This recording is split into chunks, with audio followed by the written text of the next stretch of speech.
All right, welcome into Market Day Report. I am Scott Shellady, otherwise known as the Cow Guy. We're coming up on the noon hour Central Time. Is it going to be a noon balloon or a noon swoon? And that's what we used to talk about in the pits during the day. Let's take a look and see what we've got going for us right now. That's corn. We'll bring that board up, and we're off about a nickel up front. July's down 5 cents to 455.5, two ticks off the low of the day, and we've had a 6 1/4 cent range. All right, so 2 ticks off the low of a 6 1/4 cent range will give you an idea about what we're doing over there. That's July. We go out to the new crop D, sets down 4 cents to 480.25, and that too is only 3 ticks off the low of the day, and we've had a similar range. All right, so that's corn. Moving across from corn to soybeans. Well, this has got a little bit worse. 17 cents lower in July to 12.31, and that's a penny off the low of the day, and we've had a 19 1/4 cent range. Does that kind of give you an idea where we sit? All right. New crop, no.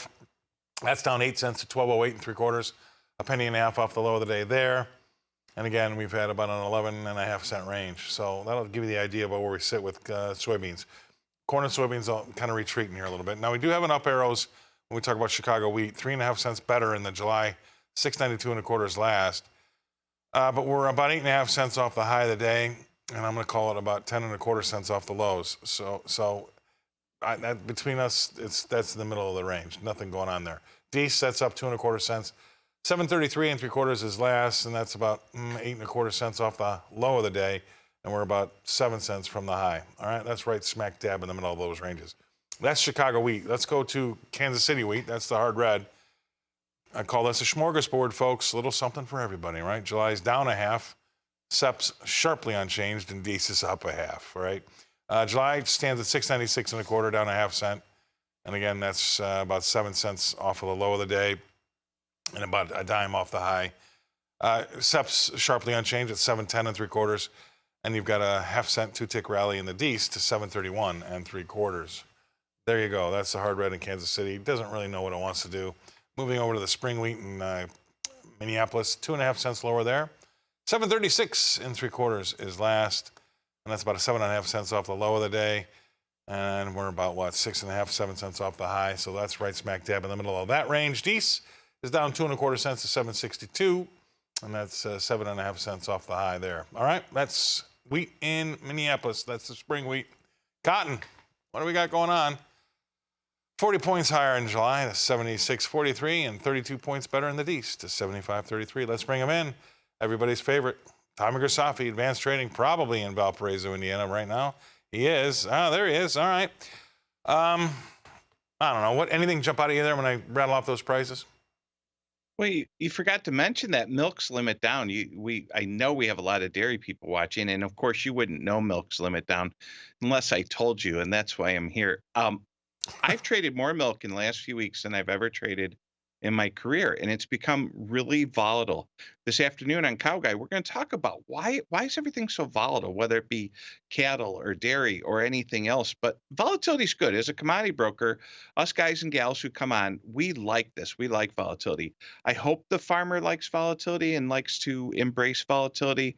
Wherever the markets are at night, they're definitely not there in the afternoon. So, for example, when you get to RFD TV studios, you look at everything.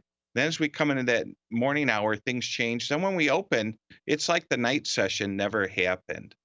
Yesterday's rally in wheat was a real big deal. There are problems in Russia, and the world who was going to Russia to buy grain at really affordable prices, they're not going to have nearly as much to sell in that Black Sea region. So good things on the horizon for American farmers of all three classes of wheat. Corn doesn't quite have such a great story, Scott, as you know. It was up yesterday. Corn's watching wheat trade 1 penny from limit. Limits now in wheat, folks, are 40 cents. It says, I think we'll go up 7. But as I look over today, July corn's down 4 3/4. Volatility's good. We like it. Advanced trading likes it. I hope farmers know how to embrace it.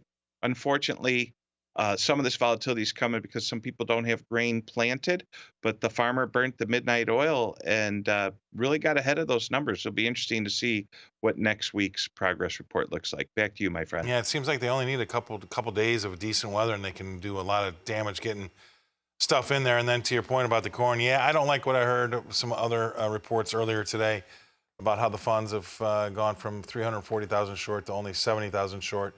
and all that was good for was a 30 to 40 cent rally in corn. That doesn't sit well with me.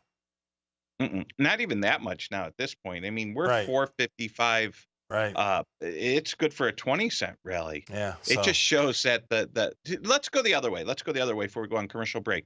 Where would corn be if wheat didn't rally $1.75? Think about that, Scott. We could be at new contract lows, and we still have a chance if this crop gets slammed in the next 15 days. A lot of old crop's going to come to town before it has a birthday, my friend. but you got to believe that there was a ton of old crop moved, right? You also got to believe the stubbornness of the American farmer, that they're not just stubborn, but they're extremely busy. This is by far the busiest time of the year. You get one chance to plant it, you have all fall to harvest it. Yeah. It's not that they're stubborn, that's a slant. It's that they're busy. And sometimes they forget to make that phone call and sell those rallies, Scotty. All righty. Stay right there. We're going to go away. We're going to pay some bills. We're going to come back and talk more with Tommy Grisafi. He's with Advanced Trading, Valparaiso, Indiana, right next to Portage. We'll be right back after this. All right, welcome back to Market Day Report. Now, as we talk about the moo and oink, let's start with the cattle. Live cattle I've got up. That board is going to show us that we've got a little wind beneath our wings. June's up $1.15 to 182.62. We'll take that. And October's up 87 cents to 182.70. Still about, what, 55 cents off the high of the day there. Let's move out from the live cattle to the feeder cattle. $2, let's see, $0.97. We'll go with the August. 259.45 is last there. And again, that's about 37 cents off of the high of the day. You move out to November, 95 cents better there to 260.60, and that's still about 50 cents off the high out there. All right, so that's feeder cattle, not bad. We'll take it. About a buck higher across the board there. And then when we go to lean hogs, that's going to show us just a little bit of a loss, anywhere between 20 to 70 cents across the board. Up front in June, that's down 55 cents. That's double nickels on the floor. 96.37 is last there. If you go out to, say, even August, that's off 70 cents to 98.50. And again, that's right in the middle of that range, too. And that range is just about $1 even. All right. So that's lean hogs. Let's bring him back. Tommy Grisafi, Advanced Trading. Tommy, thanks for sticking around. What are your thoughts here about cattle and hogs? Numbers look good. The tight inventories in cattle. Hogs, I'm not so familiar with hogs. There's a friend of mine who's a broker at another firm. He thinks hogs can go a lot lower. We'll see if he's right. He's really been telling folks that hogs can go a lot lower. The fundamentals of beef look good, and it is grilling season. We had both the Traeger and the Weber fired up this weekend, double birthdays for folks, and we grilled a lot of pork and a lot of beef. I trying to help the hog guy, but I just couldn't. Price of beef is expensive. I did go to Costco and buy beef, and I felt it. My wife did ask me, "What did you buy?" And it was beef, and it sure hits the pocketbook. We'll see how much more the American consumer can keep up with these high beef prices, Scott. Yeah, I think that's a big deal. I mean, we've already had a GDP miss, a retail sales miss. We've got some of these CFOs and these earnings reports starting to say that definitively, with empirical evidence, that the consumer has run out of money. Things get masked over by, that we do still have a positive GDP, but we're spending so much money as a government. We've basically bought our way out of recession. So I don't know. I mean, I don't want to be a Debbie Downer, but you have to face facts, and that's these things can't grow to the sky. And at some point, these prices are going to run away from the consumer's wallet, right? Yeah, absolutely. Hey, Scott, I never lost you, but if you give me yes, at some point you think there's a problem there.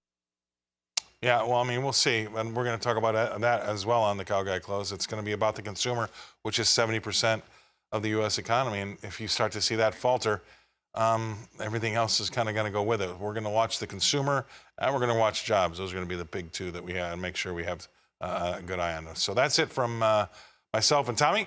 We're going to go away. We're going to pay some more bills, and we're going to come back and talk more after this.